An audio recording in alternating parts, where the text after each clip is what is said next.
वालेकुम फ्रेंड्स, क्या हाल चाल है आपका? ठीक ठाक है। उम्मीद है आप लोग सब खैर खैरियत से होंगे। आज की वीडियो पाकिस्तानी अवाम के लिए है और इंडिया के जो हमारे बहन भाई हैं, वहाँ पर रहने वाले जो लोग हैं, वहाँ की जो जनता है, पॉपुलेशन है, उनके लिए स्पेसिफ़िकली बना रहा हूँ ताकि उन तक जो ये है इंफॉर्मेशन पहुँच सके कि असल में इंडिया के साथ हुआ क्या है। आज की वीडियो के अंदर हम चार जो है वो बहुत ही अहम बातें जो है वो डिस्कस करने वाले हैं, जिनमें फ़र्स्ट ऑफ़ ऑल तो हम देखेंगे कि इंडिया के अंदर जो है वो कोरोना जो बढ़ने की रेशो है और जो शरह अमवात है वो बाकी दुनिया से या बाकी जो एशिया के ममालिक हैं उनसे ज़्यादा क्यों है। सेकंड थिंग हम ये देखेंगे कि इंडिया के अंदर जबकि वो मेडिकली एडवांस भी है as compare to other Asian countries like Pakistan, Sri Lanka या जो दूसरे इस तरह के ममालिक हैं, लेकिन फिर भी वहाँ पर ऑक्सीजन की शॉर्टेज किस वजह से हुई। तीसरी बात हम ये देखेंगे कि अगर इंडिया जो कि बिल्कुल हमारा नेबर कंट्री है, वहाँ पर ये सिचुएशन है तो पाकिस्तान के अंदर सिचुएशन मुख्तलिफ कैसे रही है ड्यूरिंग कोरोना, जो कि 2020 के तकरीबन एंड से स्टार्ट हुआ और अभी जो है वो 2021 में स्टिल चल रहा है। सॉरी, 2019 के एंड में स्टार्ट हुआ था। और चौथी बात ये है कि अब फ्यूचर में इंडिया जो है उसके साथ होने क्या वाला है, वो किस तरह से ये जो ऑक्सीजन की कमी है इसको किस तरह से वो पूरा करेंगे, क्योंकि हर जो दिन है उसके अंदर तकरीबन लाखों की तादाद में पॉजिटिव कोरोना केसेस जो हैं वो नज़र आ रहे हैं और उसी तरह से जो शरह अमवात है वो भी बढ़ रही हैं और स्टिल पूरे जो उनका मुल्क है उसके अंदर उसी तरह से उससे भी बल्कि ज़्यादा स्पीड में बढ़ रहा है। तो वीडियो का बाकायदा आगाज़ करते हैं, लेकिन उससे पहले अगर आपने मेरे चैनल को सब्सक्राइब नहीं किया तो सब्सक्राइब कर लें, बेल आइकन को प्रेस कर दें ताकि हर नई आने वाली वीडियो तक बर वक्त पहुँच सके। पहली बात कि इंडिया के अंदर स्टार्ट कर रहा हूँ पहले टॉपिक से कि इंडिया के अंदर जो है वो बाकी दुनिया से, बाकी जो एशियन कंट्रीज़ हैं उससे ज़्यादा जो है वो शरह अमवात क्यों है और कोरोना तेज़ी से फैला क्यों है। अब थोड़ा सा मैं आपको लेकर चाहता हूँ पास्ट के अंदर। आपको पता होगा जब कोरोना का पहला केस आया था तो वो वुहान जो उनका प्रोविंस था, जो सिटी था चाइना का, वहाँ से स्टार्ट हुआ और पूरी दुनिया ने चाइना के बारे में एक परसेप्शन डेवलप कर दी कि ये जो कोरोना की बीमारी है ये चाइना से ही स्टार्ट हुई है और चाइनीज़ जो हैं वो इस तरह की लाइक खुराकें इस्तेमाल करते हैं जैसे चमगादड़ और चूहे और इस तरह की जो बहुत ही डिफरेंट किस्म के उनके बारे में जो है वो एक परसेप्शन डेवलप की गई बाकी दुनिया से और चाइनीज़ को एक जो है वो नफ़रत की निगाह से देखा जाने लगा बाकी दुनिया के अंदर और लोग चाइनीज़ से अवॉइड करने लग गए। आप सब लोग जानते हैं, मैं भी जानता हूँ कि स्टार्ट में जब कोरोना आया था तो लोग चाइना से नफ़रत करने लग गए थे। देन जब ये दुनिया के अंदर फैला और फैलते फैलते जब इंडिया के अंदर आया तो इंडिया ने इसको स्पेसिफिक कर दिया कि यार ये जो कोरोना की बीमारी है ये जो तबलीगी जमात वाले हैं या जो मुसलमान हैं सिर्फ इनको लगती है और ये लोग जो है वो इंडिया के अंदर बीमारी लेकर आ रहे हैं, इनसे बचो, ये अनटचेबल हैं, जैसे अछूत थे। तो एक परसेप्शन डेवलप कर दिया क्या कि जो हिंदू हैं उनको तो ये कोरोना होगा ही नहीं, ये मुसलमानों के अंदर है, वो मुसलमान फैलाने आए हैं तो मुसलमानों से आप बच जाओगे तो आपको कोरोना नहीं होगा। अब ये परसेप्शन डेवलप कर दिया गया इंडिया के अंदर। अब हुआ क्या कि लोग मुसलमानों से तो नफ़रत करने के लिए जो है वो नफ़रत करने लग गए, उनसे दूर होने लग गए, उनको हकारत की नज़र से देखने लग गए और हिंदुओं ने परहेज़ करना छोड़ दी। अब परहेज़ करना ये जो एक माइंड सेट था ये डेवलप करना था लीडरशिप में। अब लीडरशिप में यहाँ पर एक थोड़ा क्रेडिट देना चाह रहा हूँ मैं इमरान खान को कि उनका जो वाइज डिसीजन था, एक तो लॉकडाउन वाला और दूसरा सोशल डिस्टेंस से वाला, ये जो दो बातें थी ये इसका क्रेडिट पीटीआई को जानता है। ऑल दो मैं पॉलिटिकली यहाँ पर वो बहस नहीं कर रहा हूँ। अच्छा, बात वापस उसी जगह पर आते हैं कि इंडिया के अंदर क्या हुआ। अब जो नरेंद्र मोदी थे उन्होंने इसी कोरोना के दौरान इलेक्शन कैंपेन्स भी की, जो मजहबी रसूमात थी उनको भी बढ़ा चढ़ा कर एक जो वो हिंदुत्व का कंसेप्ट था और जो एक मजहबी रसूमात थी और मतलब इसी तरह के जो इवेंट्स थे उनके अंदर उन्होंने किसी भी किस्म की परहेज़ नहीं की, सोशल डिस्टेंसिंग नहीं की, पॉलिटिकल स्टंट्स करते रहे तो पूरी पॉपुलेशन के अंदर जो है वो कोरोना फैल गया। एक रिपोर्ट के मुताबिक तकरीबन 50% जो पॉपुलेशन थी जहाँ पर कोरोना केसेस थे वो ऑलरेडी कोविड पॉजिटिव होके उनका जो था वो एंटीबॉडीज़ भी जनरेट हो गई थी। ये उन्होंने बाकायदा रिसर्च की है दिल्ली के अंदर। ये जो दूसरा कोविड का दूसरा फेज़ था ना, दूसरी लहर थी, उसकी बात कर रहा हूँ, लेकिन यानी लोगों को पता ही नहीं चला और वो कोविड इन्फेक्टेड होके देन उसके अंदर एंटीबॉडीज़ बन के वो ठीक भी हो गया। बट तीसरी लहर के अंदर ऐसा नहीं हुआ। तीसरी लहर बाकी जो दो फेजेस थे उनसे बहुत ज़्यादा ख़तरनाक थी। अब ये जो ख़तरनाक लहर थी जब ये आई तो इसने बच्चा नहीं छोड़ा, इसने जवान नहीं छोड़ा, बूढ़ा नहीं छोड़ा और हॉस्पिटल भर दिए, सड़कें भर दी और पूरे दिल्ली को स्पेशली जो है वो अपनी लपेट के अंदर ले लिया और तब शुरू होता है ऑक्सीजन का बहरान।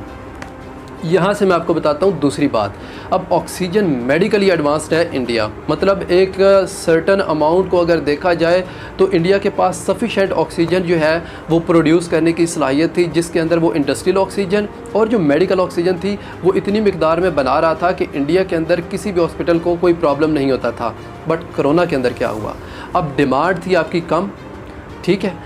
जब ये नॉर्मल रूटीन में था, अचानक से कोविड के केसेस इनकी मिसमैनेजमेंट की वजह से और इनकी जो प्रॉपर प्लानिंग नहीं थी उसको लेकर जब ये पूरी आबादी के अंदर फैला, जैसे आप दिल्ली की मिसाल ले लें, अब दिल्ली के अंदर फैल गया कोरोना। अब जब वो रिक्वायरमेंट बढ़ी, जब डिमांड बढ़ी तो इनके पास ऑक्सीजन अवेलेबल नहीं थी। जब चीज़ें ठीक नॉर्मल चल रही थी तब तो सफिशेंट ऑक्सीजन थी, बट मिसमैनेजमेंट की वजह से हुआ क्या कि ऑक्सीजन की जब खपत बढ़ गई तो इनके पास ऑक्सीजन सप्लाई करने के लिए प्लानिंग ही नहीं थी। अब प्लानिंग किस वजह से नहीं थी, क्योंकि इनके अंदर ये माइंड सेट था कि कोरोना हमें तो लगना ही नहीं है। इंडिया के अंदर ये जो भारतीय अवाम है या जो हिंदू हैं इनको तो कोरोना लग ही नहीं सकता, ये तो मुसलमानों के अंदर लगना है। तो वहाँ से शुरू होती है गंभीर सूरत हाल। अब इंडिया के पास ऑक्सीजन नहीं है, मतलब वो इतने शॉर्ट स्पैन में ना तो नई ऑक्सीजन बना सकते थे और इस ऑक्सीजन को सप्लाई जो करना है वो भी एक स्पेसिफ़िक जो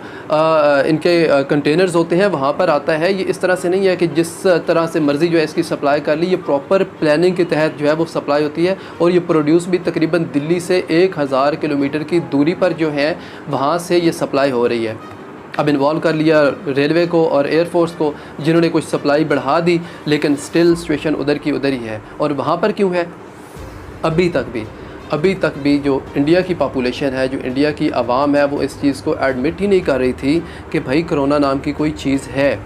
और यही वजह थी कि सोशल डिस्टेंस वो वाला तो कॉन्सेप्ट ही नहीं है, मास्क नहीं पहने जा रहे हैं और एहतियात बिल्कुल नहीं बरती जा रही है, तो हॉस्पिटल भरते जा रहे हैं। अब आते हैं तीसरी बात पर कि पाकिस्तान की जो सिचुएशन थी वो इंडिया से किस तरह से मुख्तलिफ थी। बिलीव मी मैं आपको टोटली बता रहा हूँ कि इसके अंदर 30% या 40% जो है वो आप कह सकते हैं कि एहतियात है पाकिस्तानी अवाम ने की है। उसमें एक चीज़ ये भी आती है कि इंडिया की जो पॉपुलेशन थी, इंडिया की पॉपुलेशन जब इन्होंने लॉकडाउन लगाया दिल्ली के अंदर या बड़े शहरों के अंदर, तो जो लोग वहाँ पर काम कर रहे थे, जो वर्कर्स थे, वो वहाँ से शिफ्ट हो गया वापस अपने गाँव देहातों के अंदर। पाकिस्तान में ऐसा नहीं हुआ।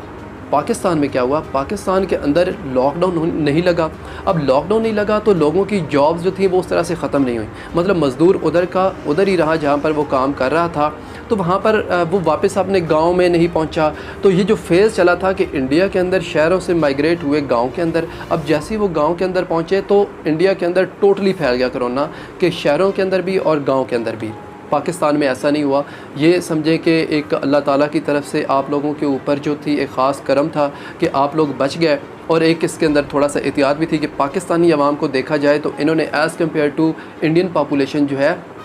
वो ज़्यादा एहतियात की है, और इसी वजह से आज हम तकरीबन मतलब एज़ कम्पेयर टू जो इंडिया है हम बचे हुए हैं।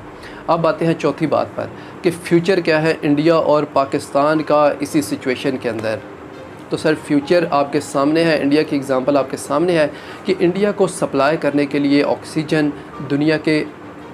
काफ़ी सारे जो ममालिक हैं वो उसको सप्लाइज़ भेज रहे हैं, उसके कंटेनर्स भेज रहे हैं, लेकिन खुदा न खास्ता अब अगर पाकिस्तान में सिचुएशन इस तरह से आती है तो पाकिस्तान के अंदर क्या होगा। मतलब ये जो तीसरी लहर है इंडिया के अंदर, एक रीज़न ये भी है कि इंडिया के अंदर इंटरनेशनल ट्रैवल बहुत ज़्यादा है, मींस के लोग फ़ॉरेन में बहुत ज़्यादा सेटल हैं, ऑस्ट्रेलिया के अंदर बहुत ज़्यादा सेटल है, यूएस के अंदर, यूरोप के अंदर, तो वो लोग और इंग्लैंड के अंदर, वहाँ से जब लोग मूव किए इंडिया के अंदर तो वो जो तीसरी टाइप का ये जो कोरोना था, जो वायरस था, इसको इंडिया के अंदर लेकर आ गए। पाकिस्तान में as compare to international travel जो है वो कम है, लेकिन अब करना क्या है, करना ये है भाई साहब कि अगर खुदा न खास्ता ये वाली सिचुएशन आपके अंदर ये जो इंडिया वाली होती है तो आप ऑक्सीजन कहाँ से पूरी करेंगे। आपके हॉस्पिटल्स भी, आप भी तो इंडिया की तरह ही हैं, आप कौन से डेवलप्ड नेशन है, या आपके पास कौन से ऑक्सीजन के प्रोडक्शन के अंबार लगे हुए हैं, या आपके पास इतनी सफिशेंट फैसिलिटीज़ हैं हॉस्पिटल्स के अंदर के जो आपको जो है वो मेडिकल फैसिलिटीज़ दिलवा सकती हैं। तो सर एक ही तरीका है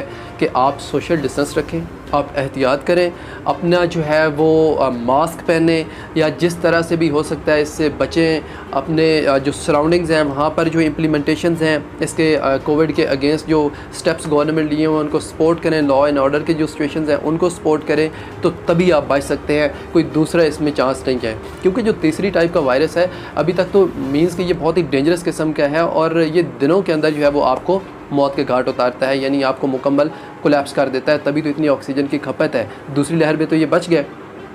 तो ये सारी सिचुएशन थी जो इंडिया के अंदर हो रही है। अब पाकिस्तान,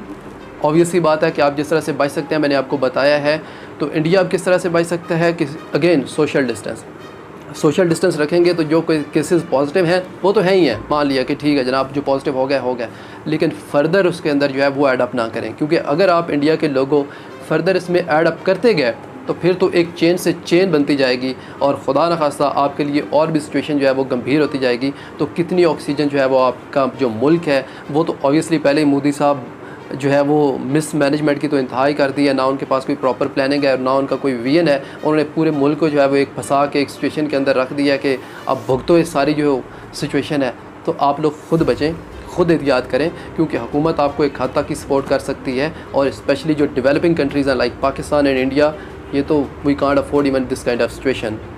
तो इंशाल्लाह मिलते हैं नेक्स्ट वीडियो में, तब तक अपना ख्याल रखिएगा। अल्लाह हाफ़िज़।